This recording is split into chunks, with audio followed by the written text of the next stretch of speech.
मेरे प्यारे देशवासियों, नमस्कार।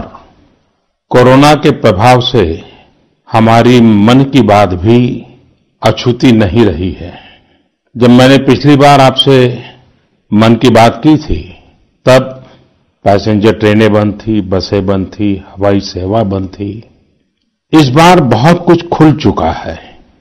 श्रमिक स्पेशल ट्रेनें चल रही हैं, अन्य स्पेशल ट्रेनें भी शुरू हो गई हैं। तमाम सावधानियों के साथ हवाई जहाज उड़ने लगे हैं। धीरे धीरे उद्योग भी चलना शुरू हुआ है, यानी अर्थव्यवस्था का एक बड़ा हिस्सा अब चल पड़ा है, खुल गया है। ऐसे में हमें और ज्यादा सतर्क रहने की आवश्यकता है। 2 गज की दूरी का नियम हो, मुंह पर मास्क लगाने की बात हो सके तो वहां तक घर में रहना हो, ये सारी बातों का पालन, उसमें जरा भी ढिलाई नहीं बरतनी चाहिए। देश में सबके सामूहिक प्रयासों से कोरोना के खिलाफ लड़ाई बहुत मजबूती से लड़ी जा रही है। जब हम दुनिया की तरफ देखते हैं तो हमें अनुभव होता है कि वास्तव में भारतवासियों की उपलब्धि कितनी बड़ी है।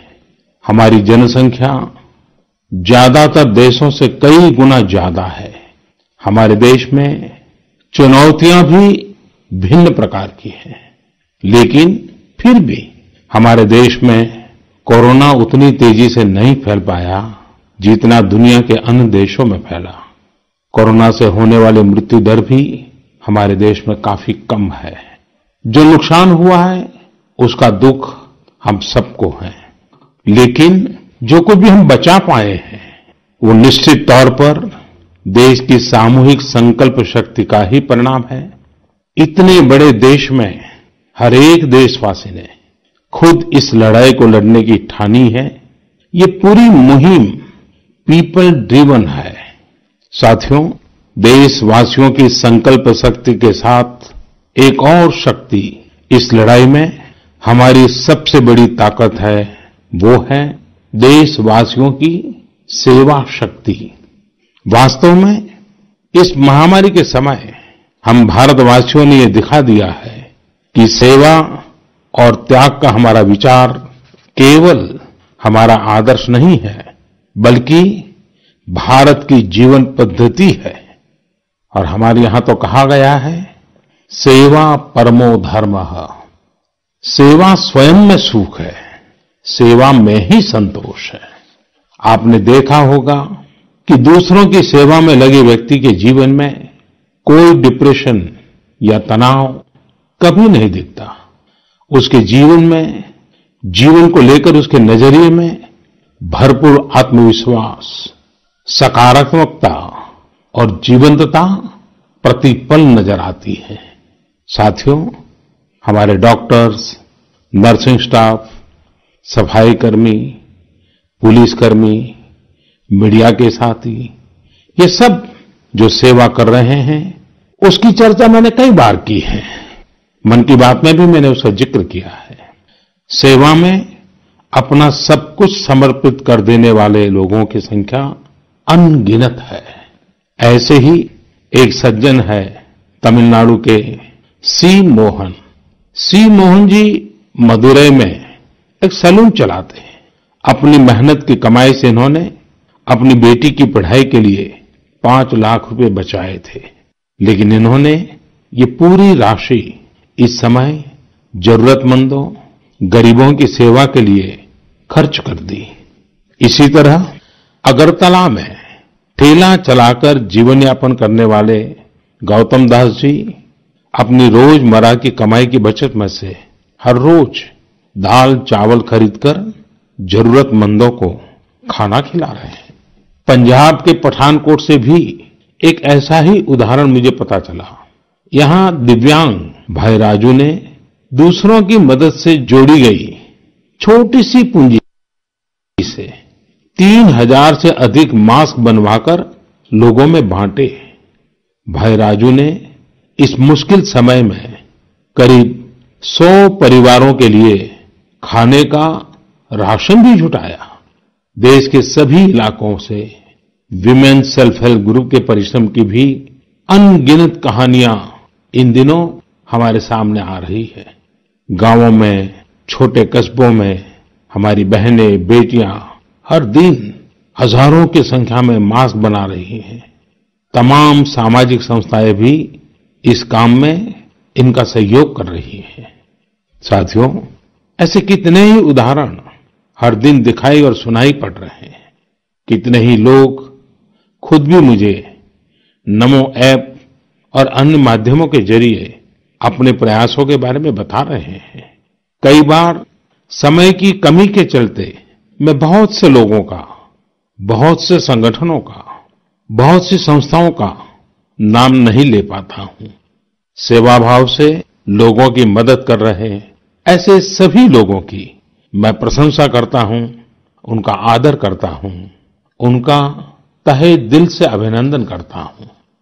मेरे प्यारे देशवासियों, एक और बात जो मेरे मन को छू गई है वो है संकट की इस घड़ी में इनोवेशन। तमाम देशवासी गांवों से लेकर शहरों तक, हमारे छोटे व्यापारियों से लेकर स्टार्टअप तक, हमारी लैब्स कोरोना के खिलाफ लड़ाई में नए नए तरीके इजाद कर रहे हैं, नए नए इनोवेशन कर रहे हैं। जैसे नासिक के राजेंद्र यादव का उदाहरण बहुत दिलचस्प है। राजेंद्र जी नासिक में सतना गांव के किसान हैं।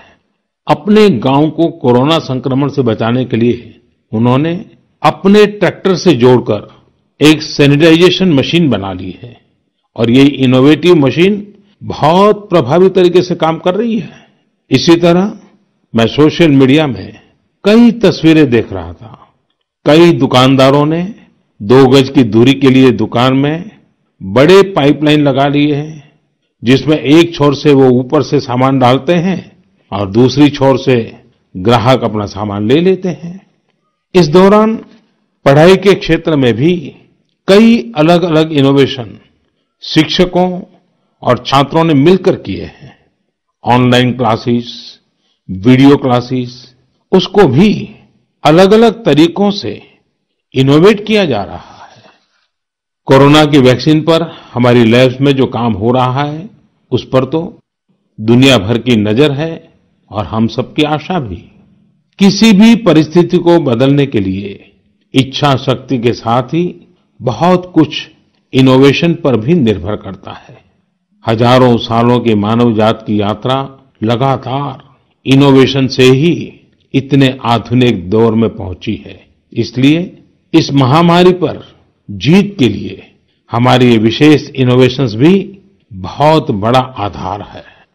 साथियों, कोरोना के खिलाफ लड़ाई का यह रास्ता लंबा है।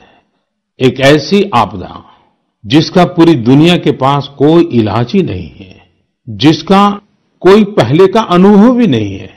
तो ऐसे में नई नई चुनौतियां और उसके कारण परेशानियां हम अनुभव भी कर रहे हैं। ये दुनिया के हर कोरोना प्रभावित देश में हो रहा है और इसलिए भारत भी इससे अछूता नहीं है। हमारे देश में भी कोई वर्ग ऐसा नहीं है जो कठिनाई में न हो, परेशानी में न हो।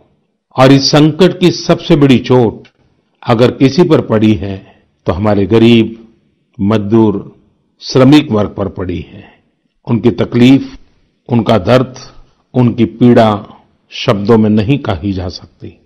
हम में से कौन ऐसा होगा जो उनकी और उनके परिवार की तकलीफों को अनुभव न कर रहा हो।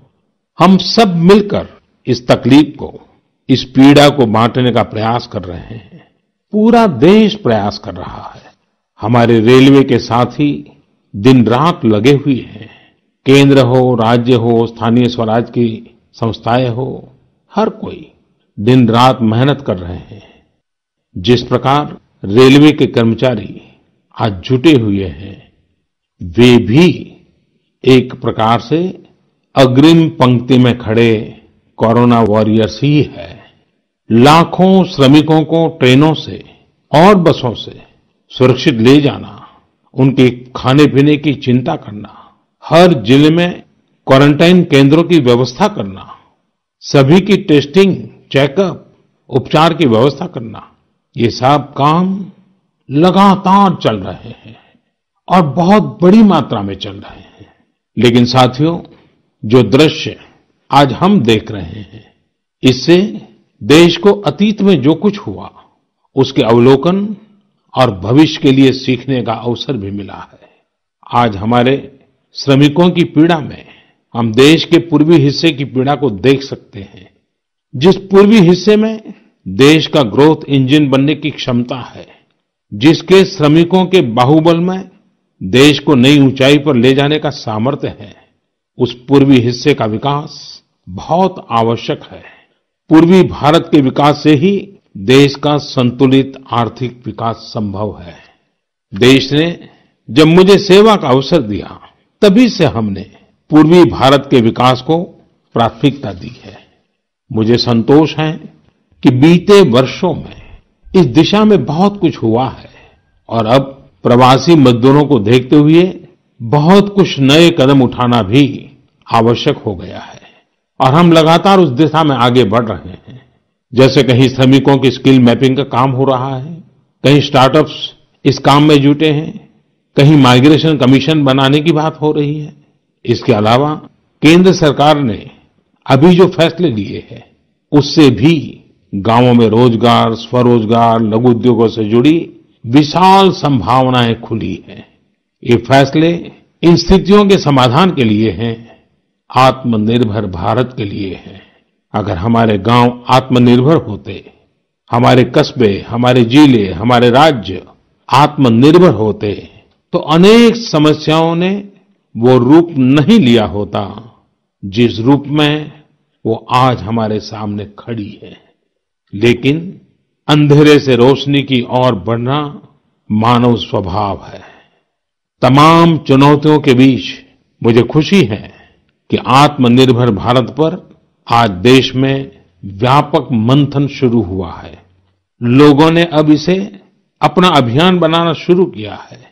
इस मिशन का नेतृत्व देशवासी अपने हाथ में ले रहे हैं। बहुत से लोगों ने तो ये भी बताया है कि उन्होंने जो जो सामान उनके इलाके में बनाए जाते हैं, उनकी एक पूरी लिस्ट बना ली है।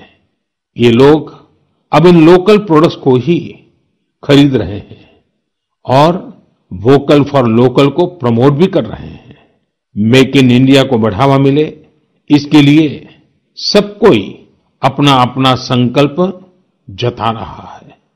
बिहार के हमारे एक साथी श्रीमान हिमांशु ने मुझे नमो ऐप पर लिखा है कि वो एक ऐसा दिन देखना चाहते हैं जब भारत विदेश से आने वाले आयात को कम से कम कर दे, चाहे पेट्रोल, डीजल, ईंधन का आयात हो, इलेक्ट्रॉनिक आइटम्स का आयात हो, यूरिया का आयात हो या फिर खाद्य तेल का आयात हो। मैं उनकी भावनाओं को समझता हूं। हमारे देश में कितनी ही ऐसी चीजें बाहर से आती हैं जिन पर हमारे ईमानदार टैक्स पेयर्स का पैसा खर्च होता है, जिनका विकल्प हम आसानी से भारत में तैयार कर सकते हैं। असम के सुदीप ने मुझे लिखा है कि वो महिलाओं के बनाए हुए लोकल बैम्बू प्रोडक्ट्स का व्यापार करते हैं और उन्होंने तय किया है कि आने वाले 2 वर्ष में वे अपने बैम्बू प्रोडक्ट को एक ग्लोबल ब्रांड बनाएंगे। मुझे पूरा भरोसा है आत्मनिर्भर भारत अभियान इस दशक में देश को नई ऊंचाई पर ले जाएगा। मेरे प्यारे देशवासियों, कोरोना संकट के इस दौर में मेरी विश्व के अनेक नेताओं से बातचीत हुई है, लेकिन मैं एक सीक्रेट जरूर आज बताना चाहूंगा। विश्व के अनेक नेताओं की जब बातचीत होती है तो मैंने देखा इन दिनों उनकी बहुत ज्यादा दिलचस्पी योग और आयुर्वेद के संबंध में होती है। कुछ नेताओं ने मुझसे पूछा कि कोरोना के इस काल में ये योग और आयुर्वेद कैसे मदद कर सकते हैं। साथियों, अंतर्राष्ट्रीय योग दिवस जल्द ही आने वाला है। योग जैसे जैसे लोगों के जीवन से जुड़ रहा है, लोगों में अपने स्वास्थ्य को लेकर जागरूकता भी लगातार बढ़ रही है। अभी कोरोना संकट के दौरान भी ये देखा जा रहा है कि हॉलीवुड से हरिद्वार तक घर में रहते हुए लोग योग पर बहुत गंभीरता से ध्यान दे रहे हैं। हर जगह लोगों ने योग और उसके साथ साथ आयुर्वेद के बारे में और ज्यादा जानना चाहा है, उसे अपनाना चाहा है। कितने ही लोग जिन्होंने कभी योग नहीं किया, वे भी या तो ऑनलाइन योग क्लास से जुड़ गए हैं या फिर ऑनलाइन वीडियो के माध्यम से भी योग सीख रहे हैं। सही में योग कम्युनिटी, इम्यूनिटी और यूनिटी सबके लिए अच्छा है। साथियों, कोरोना संकट के इस समय में योग आज इसलिए भी ज्यादा अहम है क्योंकि ये वायरस हमारे रेस्पिरेटरी सिस्टम को सबसे अधिक प्रभावित करता है। योग में तो रेस्पिरेटरी सिस्टम को मजबूत करने वाले कई तरह के प्राणायाम है, जिनका असर हम लंबे समय से देखते आ रहे हैं। ये टाइम टेस्टेड टेक्निक्स हैं, जिसका अपना अलग महत्व है। कपालभाति और अनुलोम विलोम प्राणायाम से अधिकतर लोग परिचित होंगे, लेकिन भस्त्रिका, शीतली, भ्रामरी जैसे कई प्राणायाम के प्रकार है, जिसके अनेक लाभ भी है।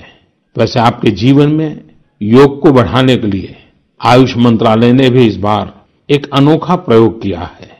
आयुष मंत्रालय ने माय लाइफ माय योग नाम से अंतर्राष्ट्रीय वीडियो ब्लॉग उसकी प्रतियोगिता शुरू की है।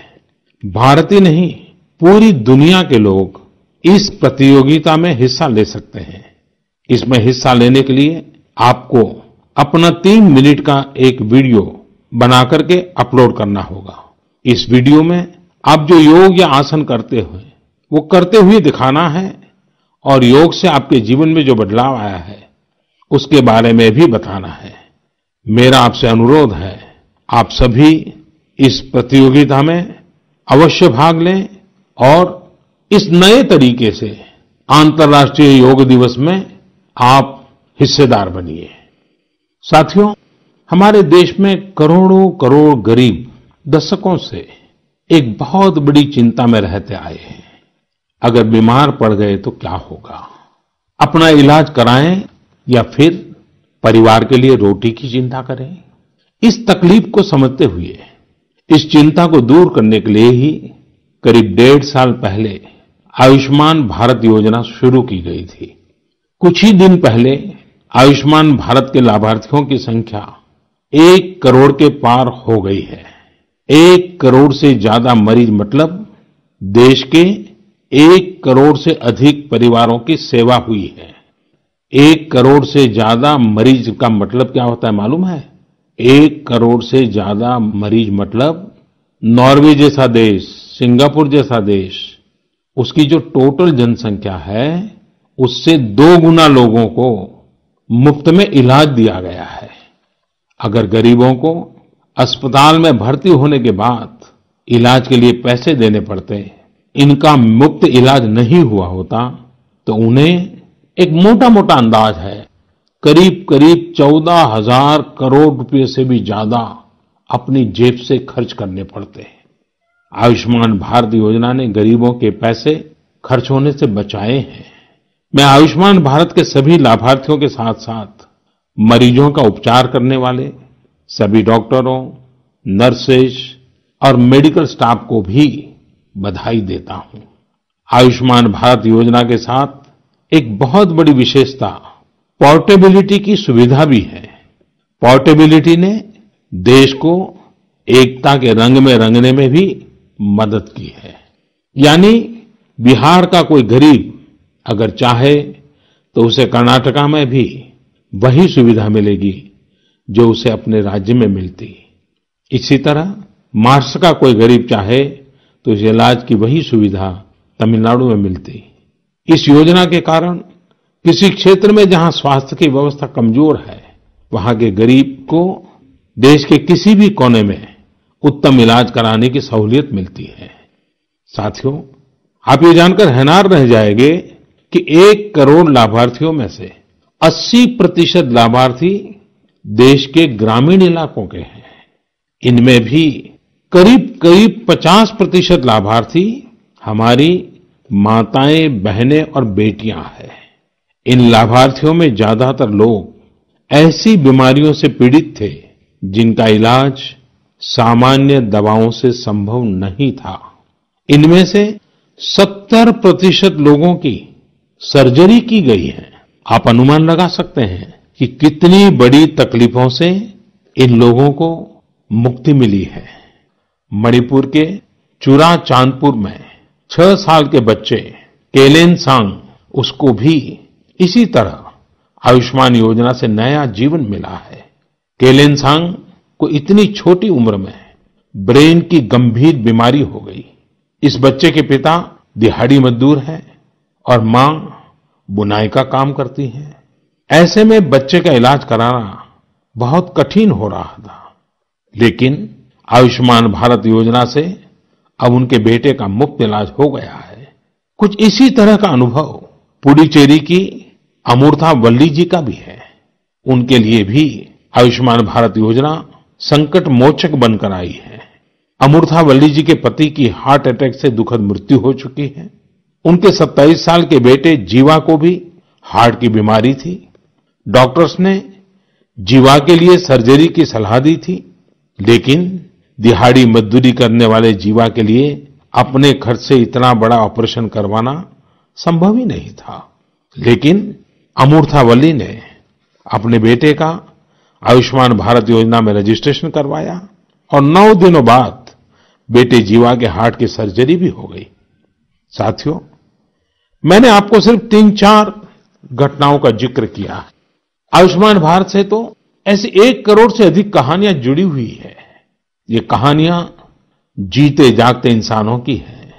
दुख तकलीफ से मुक्त हुए हमारे अपने परिवारजनों की है। आपसे मेरा आग्रह है, कभी समय मिले तो ऐसे व्यक्ति से जरूर बात करिएगा जिसने आयुष्मान भारत योजना के तहत अपना इलाज कराया हो। आप देखेंगे कि जब एक गरीब बीमारी से बाहर आता है तो उसमें गरीबी से लड़ने की भी ताकत नजर आने लगी है। और मैं हमारे देश के ईमानदार टैक्स पेयर से कहना चाहता हूं, आयुष्मान भारत योजना के तहत जिन गरीबों का मुफ्त इलाज हुआ है, उनके जीवन में जो सुख आया है, संतोष मिला है, उस पुण्य के असली हकदार आप भी हैं। हमारा ईमानदार टैक्स पेयर भी इस पुण्य का हकदार है। मेरे प्यारे देशवासियों, एक तरफ हम महामारी से लड़ रहे हैं तो दूसरी तरफ हमें हाल में पूर्वी भारत के कुछ हिस्सों में प्राकृतिक आपदा का भी सामना करना पड़ा है। पिछले कुछ हफ्तों के दौरान हमने पश्चिम बंगाल और उड़ीसा में सुपर साइक्लोन अम्फान का कहर देखा। तूफान से अनेकों घर तबाह हो गए, किसानों को भी भारी नुकसान हुआ। हालात का जायजा लेने के लिए मैं पिछले हफ्ते उड़ीसा और पश्चिम बंगाल गया था। पश्चिम बंगाल और उड़ीसा के लोगों ने जिस हिम्मत और बहादुरी के साथ हालात का सामना किया है, प्रशंसनीय है। संकट की इस घड़ी में देश भी हर तरह से वहां के लोगों के साथ खड़ा है। साथियों, एक तरफ जहां पूर्वी भारत तूफान से आई आपदा का सामना कर रहा है, वहीं दूसरी तरफ देश के कई हिस्से टिड्डियों या लोकस्ट के हमले से प्रभावित हुए हैं। इन हमलों ने फिर हमें याद दिलाया है कि ये छोटा सा जीव कितना नुकसान करता है। टिड्डी दल का हमला कई दिनों तक चलता है, बहुत बड़े क्षेत्र पर इसका प्रभाव पड़ता है। भारत सरकार हो, राज्य सरकार हो, कृषि विभाग हो, प्रशासन भी इस संकट के नुकसान से बचने के लिए, किसानों की मदद करने के लिए आधुनिक संसाधनों का भी उपयोग कर रहा है। नए नए आविष्कार की तरफ भी ध्यान दे रहा है। और मुझे विश्वास है कि हम सब मिलकर के हमारे कृषि क्षेत्र पर ये जो संकट आया है, उससे भी लोहा लेंगे, बहुत कुछ बचा लेंगे। मेरे प्यारे देशवासियों, कुछ दिन बाद ही 5 जून को पूरी दुनिया विश्व पर्यावरण दिवस मनाएगी। विश्व पर्यावरण दिवस पर इस साल की थीम है बायोडायवर्सिटी, यानी जैव विविधता। वर्तमान परिस्थितियों में यह थीम विशेष रूप से महत्वपूर्ण है। लॉकडाउन के दौरान पिछले कुछ हफ्तों में जीवन की रफ्तार थोड़ी धीमी जरूर हुई है, लेकिन इससे हमें अपने आसपास प्रकृति की समृद्ध विविधता को, जैव विविधता को करीब से देखने का अवसर भी मिला है। आज कितने ही ऐसे पक्षी जो प्रदूषण और शोर शराबे में ओझल हो गए थे, सालों बाद उनकी आवाज को लोग अपने घरों में सुन रहे हैं। अनेक जगहों से जानवरों के उन्मुक्त विचरण की खबरें भी आ रही है। मेरी तरह आपने भी सोशल मीडिया में जरूर इन बातों को देखा होगा, पढ़ा होगा। बहुत लोग कह रहे हैं, लिख रहे हैं, तस्वीरें साझा कर रहे हैं कि वो अपने घर से दूर दूर पहाड़ियां देख पा रहे हैं, दूर दूर जलती हुई रोशनी देख रहे हैं। इन तस्वीरों को देखकर कई लोगों के मन में ये संकल्प उठा होगा, क्या हम उन दृश्यों को ऐसे ही बना रख सकते हैं? इन तस्वीरों ने लोगों को प्रकृति के लिए कुछ करने की प्रेरणा भी दी है। नदियां सदा स्वच्छ रहें, पशु पक्षियों को भी खुलकर जीने का हक मिले, आसमान भी साफ सुथरा हो, इसके लिए हम प्रकृति के साथ तालमेल बिठाकर जीवन जीने की प्रेरणा ले सकते हैं। मेरे प्यारे देशवासियों, हम बार बार सुनते हैं, जल है तो जीवन है, जल है तो कल है, लेकिन जल के साथ हमारी जिम्मेवारी भी है। वर्षा का पानी, बारिश का पानी, ये हमें बचाना है। एक एक बूंद को बचाना है। गांव गांव वर्षा के पानी को हम कैसे बचाएं? परंपरागत बहुत सरल उपाय है। उन सरल उपाय से भी हम पानी को रोक सकते हैं। 5 दिन 7 दिन भी अगर पानी रुका रहेगा तो धरती मां के पास बुझाएगा, पानी फिर जमीन में जाएगा, वही जल जीवन की शक्ति बन जाएगा। और इसलिए इस वर्षा ऋतु में हम सबका प्रयास रहना चाहिए कि हम पानी को बचाएं, पानी को संरक्षण करें। मेरे प्यारे देशवासियों, स्वच्छ पर्यावरण सीधे हमारे जीवन, हमारे बच्चों के भविष्य का विषय है। इसलिए हमें व्यक्तिगत स्तर पर भी इसकी चिंता करनी होगी। मेरा आपसे अनुरोध है कि इस पर्यावरण दिवस पर कुछ पेड़ अवश्य लगाएं और प्रकृति की सेवा के लिए कुछ ऐसा संकल्प अवश्य लें जिससे प्रकृति के साथ आपका हर दिन का रिश्ता बना रहे। हाँ, गर्मी बढ़ रही है, इसलिए पक्षियों के लिए पानी का इंतजाम करना मत भूलिएगा। साथियों, हम सबको ये भी ध्यान रखना होगा कि इतनी कठिन तपस्या के बाद, इतनी कठिनाइयों के बाद देश ने जिस तरह हालत संभाला है, उसे बिगड़ने नहीं देना है। हमें इस लड़ाई को कमजोर नहीं होने देना है। हम लापरवाह हो जाएं, सावधानी छोड़ दें, ये कोई विकल्प नहीं है। कोरोना के खिलाफ लड़ाई अब भी उतनी ही गंभीर है। आपको, आपके परिवार को कोरोना से अभी भी उतना ही गंभीर खतरा हो सकता है। हमें हर इंसान की जिंदगी को बचाना है। इसलिए 2 गज की दूरी, चेहरे पर मास्क, हाथों को धोना, इन सब सावधानियों का वैसे ही पालन करते रहना है जैसे अभी तक करते आए हैं। मुझे पूरा विश्वास है कि आप अपने लिए, अपनों के लिए, अपने देश के लिए ये सावधानी जरूर रखेंगे। इसी विश्वास के साथ आपके उत्तम स्वास्थ्य के लिए मेरी हार्दिक शुभकामनाएं हैं। अगले महीने फिर एक बार मन की बात अनेक नए विषयों के साथ जरूर करेंगे। धन्यवाद।